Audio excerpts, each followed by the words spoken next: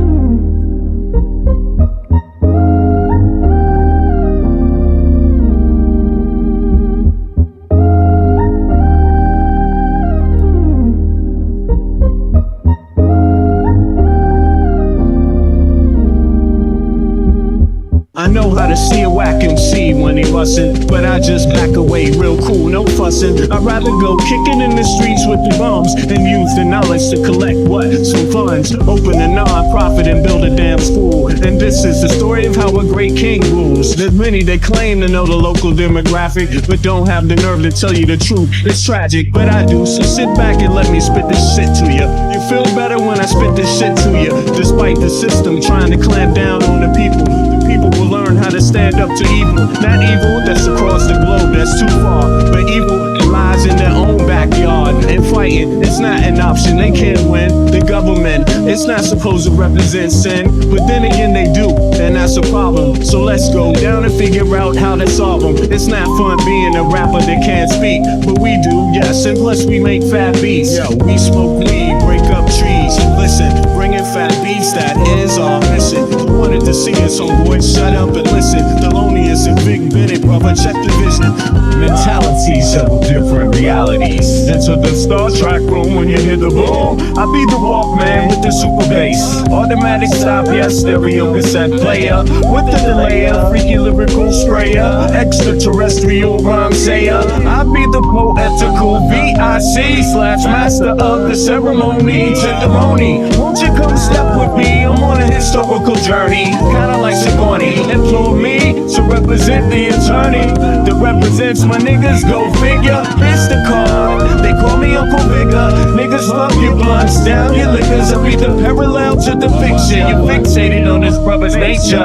Relaxed behavior, I might save your change. Flip it, rearrange the whole concept. Yo, it's good for all your brain. Insane, psychotic, neurotic, black onyx, and hooked on phonics. Just atomic, bees like a bonnet. Cut with the Asiatic, they all up on it. Rhyme static with the bombastic type of skill. You wonder, is this nigga Vic really for real? It's still, but only necessary in the berry. I'm milk like dairy, they quite contrary. That's scary, but I'm a dog in the prairie. I scurry to grab my bones and just bury. Lyrical flurry, go get your secretary with impeccable dictions. My style might vary, so get a hold of your own shit real fast. Fucking with us, we take it right out your ass. Prairie dogs chill while the other dogs howl. Too many dogs get sent to the pound. Back on the hill, me and my peeps just lounge. Prairie dogs, we keep it on the down. Splatter, don't like gun splatter. We try to climb the ladder, wicked men get better. They make it like splatter, but it really don't matter. Cause you know we coming back to our sons and our daughters. Father, him the one who protects ya, and the mother, she will never neglect ya. Through divine nature, the people respect ya, and in this way I deliver my lecture.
Take heed. Take heed. Take heed. Take heed. Take heed. Take heed. Take heed. Take heed.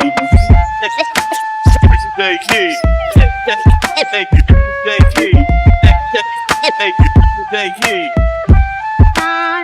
Take heed.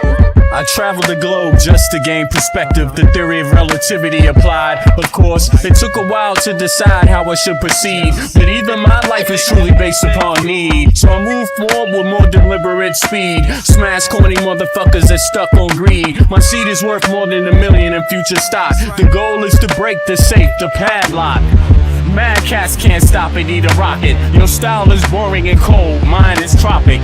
Battles you want, commit, you'll change the topic. My partner stood there to put your beat in the pocket. So this nigga here can proceed to destroy your stereotypical pop rap gangsta ploy. Not hating on niggas from the ghetto, but I'm hating on copycat rappers from the meadow.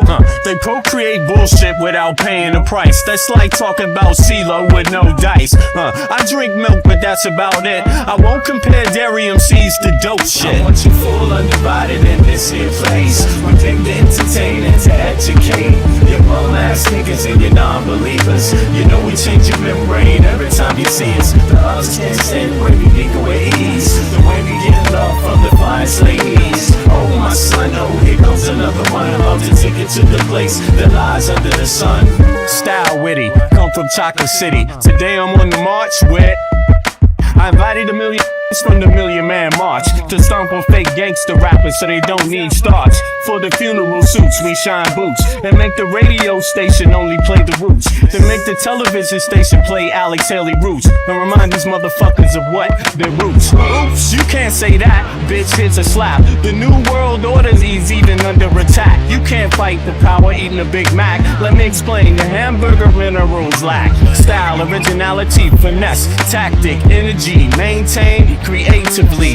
That's you mathematically, your presence is solved. Why? Because to tell you the truth, kid, you're lost. Now who's boss? I'll tell you, I know that brother rap clinic, of course. You're full undivided in this here place. We came to entertain and to educate your bum ass niggas and your non-believers. You know we change your membrane every time you see us. The others can't stand the way we make away ease. The way we get love from the finest ladies. Oh my son, oh here comes another one. About to take it to the place that lies under the sun. Take it to the place, then take it to the place, then take it to the place that lies under the sun. Take it to the place, then take it to the place, then take it to the place that lies under the sun.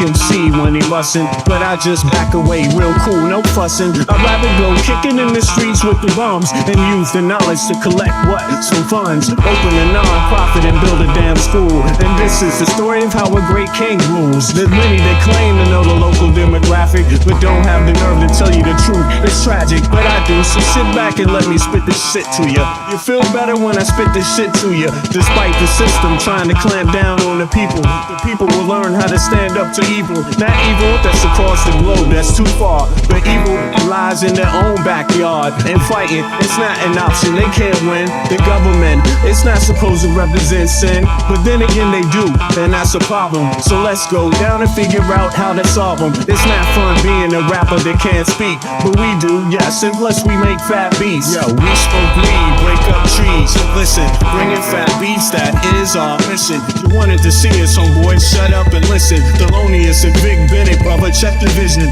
Mentalities of different realities. Into the Star Trek room when you hear the boom. I be the Walkman with the super bass. Automatic stop, yes, stereo cassette player. With the delayer, freaky lyrical sprayer. Extraterrestrial rhyme sayer. I be the poetical VIC/master of the ceremony. Testimony, won't you come step with me? I'm on a historical journey, kinda like Sigourney. Employ me to represent the attorney that represents my niggas, go figure. Here's the card, they call me Uncle Vigor. Niggas love your blunts, down your liquors. I be the parallel to the fiction. You're fixated on this brother's nature. Relax behavior, I might save your change. Flip it, rearrange the whole concept. You must look for all your brain. Insane, psychotic, neurotic, black onyx, and hooked on phonics. Just atomic, it bleeds like a bonnet. Cut with the Asiatic, they all up on it. Rhyme static with the robotic type of skill. You wonder, is this nigga Vic really for real? It's still, but only necessary in the berry. I'm milk like dairy, they quite contrary. That's scary, but I'm a dog in a prairie. I scurry to grab my bones and just scurry. Lyrical flurry, go get your secretary with impeccable dictions. My style might vary, so get a hold of your own shit real fast. Fucking with us, we take it right out your ass. Every dog chill while the other dogs howl. Too many dogs get sent to the pound. Back on the hill, me and my peeps just lounge. Prairie dogs, we keep it on the down. Splatter, don't like gun splatter. We try to climb the ladder, wicked men get better. They make it like splatter, but it really don't matter. Cause you know we coming back to our sons and our daughters. The father is the one who protects ya, and the mother, she will never neglect ya. To divine nature, the people respect ya. And in this way I deliver my lecture.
Sometimes I think about, does love still exist? Yeah, I have my doubts. On the street, I check out how brothers be living. Yo, let's just say, kid, it ain't no Thanksgiving. We got people shooting dope, ain't never heard of hope. We got others with the gat and the brothers with the fucking scope. As I enter the project center rec rooms, some brothers might see the doom.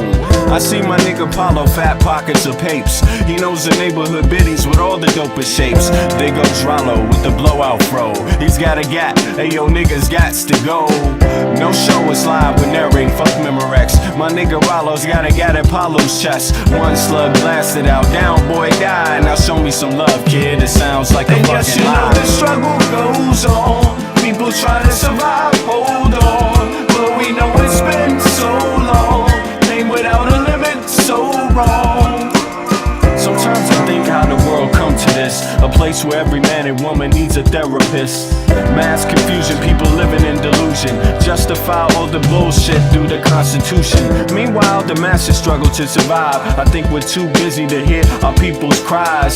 Singles mothers struggle to raise families. Genocide committed through famine and disease. I wonder if these things will ever cease to exist. I know it could if we cease and desist. Giving all the power to the industrialists, giving all our power to the damn commercialists. They see us just as being sheep in this world, that want us to do what we're told like boys and girls. Oh God, I wanna live another day so I can help provide equality and this day. The struggle goes on, people trying to survive, hold on. But we know it's been so long.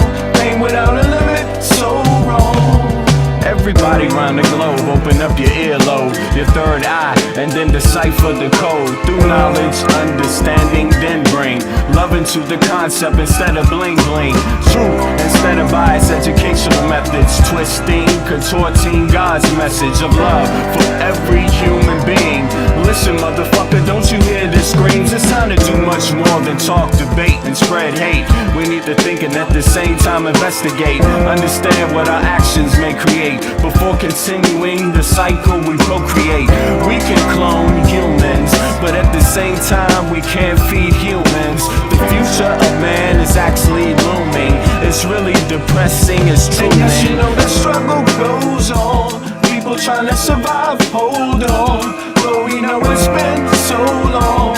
Pain without a limit, so wrong.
In the turf.